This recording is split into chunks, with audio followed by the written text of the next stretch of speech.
there's one super underrated type of content that's quietly boosting SEO traffic. And I don't know why, but barely no one is using it. And the crazy part is that AI can generate it in just a couple of minutes, and he has actually helped my client increase the amount of time that people stay on the website. In this video, I'm gonna show you how to create interactive questionnaires with AI. And yes, Google likes this type of AI, you won't get banned, to skyrocket your SEO rankings and to increase the amount of people that stay in your pages. So let's get to it. I was hyping it up in the hook. This is what it looks like. The magic questionnaire that's gonna change how people interact with your website.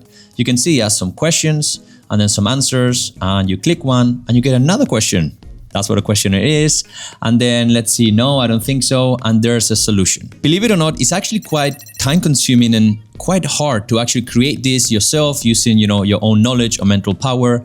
This is why we do it with this crazy looking prompt. And yes, it needs to be this long and this crazy for ChatGPT to listen, because I've tried everything and it just keeps ignoring and ignoring, but it's this one. If you want it for free, just go to the description of the video in colinseo.com/free, and then it will be part of the templates, which normally I give a lot of templates. It just keeps growing over time. But the one with the prompt for the questionnaire is right here. And then obviously I'll paste this video down here, okay? Now, the only thing you need to do is actually paste the article that you've already written right here. You can do it with an article that's not live yet. For example, with my clients, we do it like this. We write it, and before it goes live, we actually set up the questionnaire, so it goes live with the questionnaire. Or you can do it with a page that's already live. That's totally fine. In fact, what I recommend you to do, like right after this, is to go and look at what pages of your website have already a lot of traffic. For example, this one you're seeing here absolutely exploded in traffic. We created it a few months ago.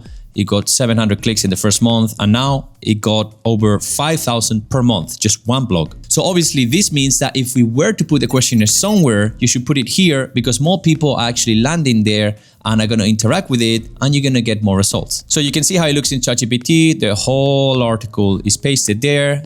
The scary looking prompt at the bottom. And this is what it's meant to give you. It gives you that first question with the first answer, and then the second answer. And then depending on what they selected, they will get another answer if they selected this option or if they selected this option. So basically a two-step questionnaire, and that should be it. If you want it to be more steps, you can actually change the prompt to add an extra step. But as per my studies and my analytics, I can see that this is enough. You don't have to go so much in depth. But there's one crucial part here, and it's actually quite complicated, is that the prompt is telling ChatGPT to look at the whole article and decide where a questionnaire will be the most helpful. And after analyzing that, it tells you what I've mentioned already and where it should be placed. You can see here at this quiz directly under the H2 section, what should family members take in these medications? So there it is right here. So it's telling us this, and it's obviously making the questionnaire related to this subtopic of the article. Keep in mind, you can see this is an example of ChatGPT just ignoring. It's sort of putting that instruction as part of this answer here, despite having clearly said it should be separated. But if you landed in this video, you probably interacted with ChatGPT, so you know that it's not so simple. You have to look at the answer and see if it listens. So if in any case it doesn't listen or it doesn't add it, you can literally just ask again, for example. Just make sure in this case not to add this part here in the answer. If not, it'll look bad in your website. Now that's great, we have the prompt. But how do I actually create it and place it in my website? So there's three ways. The first one is how I do it with my clients. I just get a developer to actually develop it to make sure it works correctly. It's actually pretty straightforward. So if you have a developer, he can do it, or you can go to Upwork or Fiverr and they'll set it up easily. Option number two, though, for me is the absolute best one. The tool is called Video Ask. It's from the famous platform called Typeform that they create forms and stuff.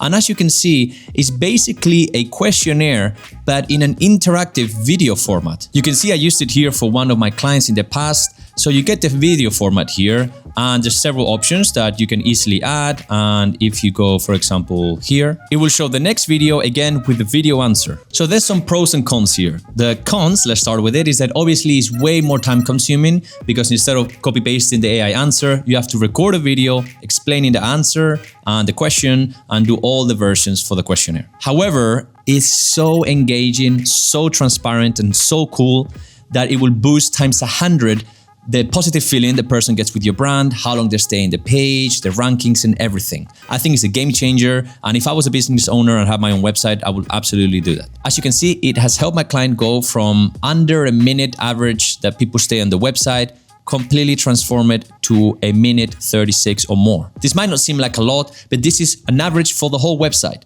So if all the users in any page stay 30 seconds more on your page, that is a game changer. You will get so many more conversions. And if you don't have a developer and you don't want to be in the video or whatever, keep in mind that there are a few plugins that do this for you. I've done a bit of research and I found these right here, so you can see them in the screen. So if you have WordPress, for example, you can go and search any of these and you can simply just download the plugin, see how it works, and probably there'll be a place where you can put the questions and the answer and then place that specific questionnaire in your page. I'm not gonna lie, I'm sure that page I told you that got over 5,000 people a month with just one single blog caught your attention. So if you wanna know how to find these kinds of opportunities, go now to this video, which is up here and in the description, where you can find crazy SEO opportunities for free quickly. And now it's your turn.